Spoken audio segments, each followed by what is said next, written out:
Akkam jirtu sabni koo Oromoo hundumti keessan bakka jirtanitti nagaa ta'aa isiniin jecha har'aan maqaan koo Fayyoo jedhama. Maqaan kiyya guutuun Faisal Kadir Hassan jedhama. Ani jajaan dura nama hojjetee jiraatu nama fayya qabeessa yoo ta'u umuriin kiyya naannoo akkas umurii waggaa 27 hanga 28ti. Ani hojjetaa constructioniin ture. Ijaarsa manaa jechuudha. Achi hojjedhee haadha kiyyaa fi haadha warraa kiyya ijoollee kiyya nama horataa ture ittiin jiraachifataa ture yoo ta'u hojii kanas barachuu kan hin danda'e barnoota idilee barachaa yeroo tirfii kiyyatti yeroo mana barumsaatti deebi'u halkanii fi guyyaa hojjedheetanii gosoota naannoo hojii gosa 16 olii kan qabu ture. Akka gaarii hojjedhee haala gaariidhaan jireenya of kiyya gaggeeffataa ture. Amma garuu haati warra kiyya dubbii kiyya irratti rakkina ijaa qabdi. Kun daa'ima kiyyadha. See lammaffaati waggaa 1.6 inni dhiiraan illee jira. Haboo eessa jirta? Inni kun illee daa'ima kiyya sangafaati.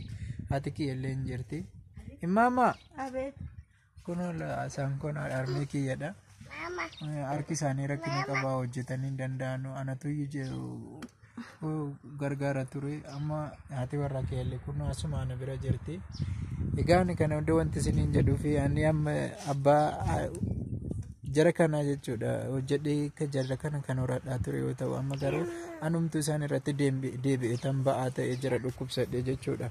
Bakka hojiitti balaa elektirikaa akka tasaa irra ga'een lafeen dugdaa koo cabee qoma kiyyaa kana gad ilaal harka kiyya kun akkanatti na guggubee elektirikii qomni kiyya lamaan irraa murame. Sadaffaan kun immoo akkana ta'ee jira.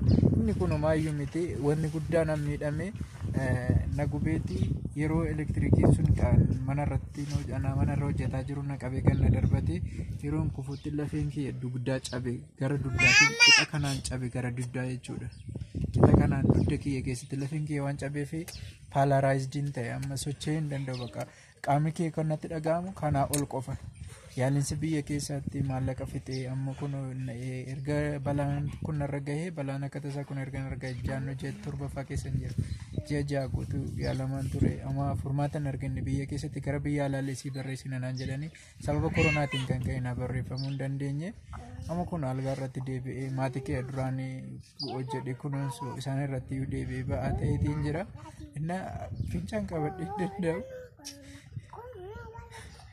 Fincaan boolii qabadhee hin danda'u yeroo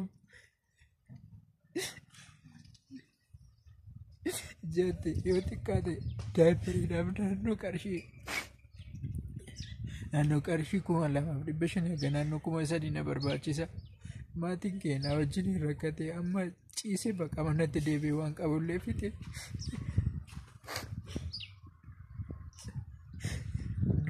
Nama du'a eeggataa ta'eetiin jira. Lamni waan kootu isin jirtan callisee ciiseen du'u jedheeti.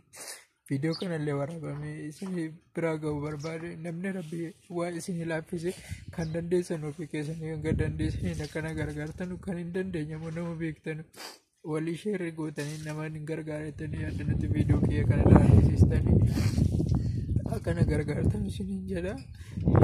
Maatii kiyya wajjin callisee bakka ciisetti sababa rakkinaatiin du'uu qabu kan jedhu kana waraabame isin erguu barbaadeeti isinitti illee dheeressu.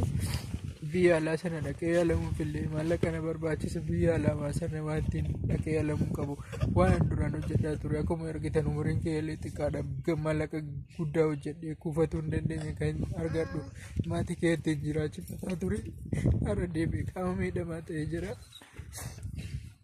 Gargaara taa'ee harka namaa eeggatu kana keessaa rabbi na baase anillee borfayyee harka kiyya mirgaa fayyaadha. Karaa hojiitti deebi'ee anillee nama gargaaru deebi'ee ta'uu danda'a yoo waan rabbi isin laaffiseen kun akkaawuntii haadha warraa kiyyaatti Sa'aadaa Amaan jedhamti.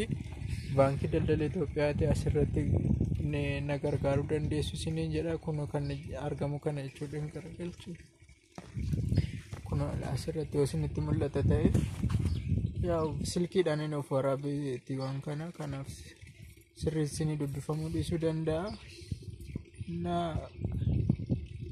Isa kana fakkaata Sa'aadaa Amaan jedhamti. Asirratti waan rabbi isin laaffiseen na gargaaruu dandeessu isiniin jedha. Bakka jirtatti nagaan tura waan dheeressillee nama nuffisiisuu danda'a jedhetti gabaabsee nagaan ta'a.